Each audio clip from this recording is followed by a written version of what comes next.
This is part 2 of the 5.2 notes. So we're going to talk about tangent now. So along the same kind of lines, there's an extra formula for tangent of alpha plus beta that's not just as simple as adding the two angles together. Again, we're not proving these, we're just using them. You're welcome to look up how this developed in your own time. But I want to be able to do something like number 6, which is find the exact value of the tangent of 75. And so when I take the tangent of 75 degrees, I get 3.73, but that's not what they want. They want the exact value. So I need to decide either two angles that add to be 75 or two angles that subtract to be 75. So you might have a couple of options from your unit circle. But I think the most straightforward two angles that add up to be 75 are 45 and 30. And so just kind of general note, it actually wouldn't matter if you put 30 then 45, the tangent of 75. So I'm going to use the sum formula when alpha is 45 and beta is 30. So I'm going to take the tangent of 45 plus the tangent of 30, and I'm going to divide by 1 minus the tangent of 45 times the tangent of 30. And I'm going to just go bit by bit. So the tangent of 45 degrees is 1. And then the tangent of 30 degrees is, let's see, it's going to be 1/2 divided by root 3 over 2, which is times 2 over root 3, so it's going to end up being 3 over 3. Just trust me. Over 1 minus the tangent of 45, which is 1, times the tangent of 30, which is root 3 over 3. And so as far as simplifying this answer goes, I'm okay as your math teacher, not a computer, as 1 plus root 3 over 3 minus over 1 minus 1 times root 3 over 3 is root 3 over 3.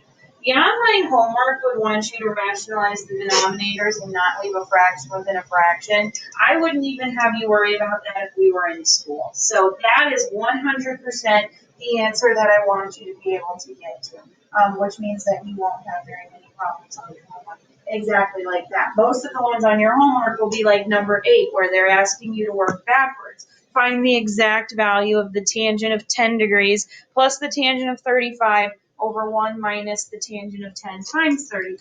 So they want you to recognize, what did you use for alpha, what did you use for beta? So for alpha they used 10, for beta they used 35, and then which formula did they use? And the fact that it's addition in the numerator and subtraction in the denominator means that they use the tangent of alpha plus beta, so the tangent of 10 plus 35, which is the tangent of 45, which is 1. So the answer is 1. So if you had done the work to take, let's see, if I had done tangent of 10 plus tangent of 35 over 1 minus the tangent of 10 times the tangent of 35, I would get 1. And so instead of, if it was a decimal, I would want the exact answer, which is why I use the formula set.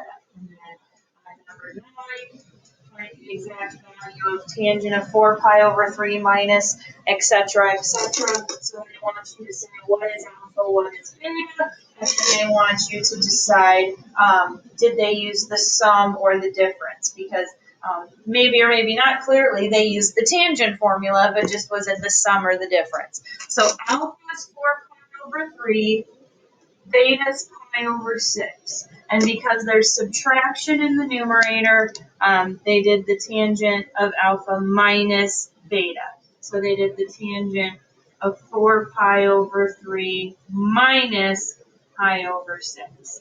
And so 4 pi over 3 minus pi over 6, I would need common denominators. So I would multiply the first fraction by 2. So I'd get 8 pi over 6 minus pi over 6, which is 7 pi over 6. So then they'd want me to take the tangent of 7 pi over 6, which is, let's see here, 7 pi over 6, I would be taking 1/2 divided by negative root 3/2. So just like the tangent of pi over 6 would be root 3/3, the tangent of 7 pi over 6 is going to end up being the negative root 3/3. And I could actually do the division and show that if I needed to. And I think that's all that I'm doing in this video.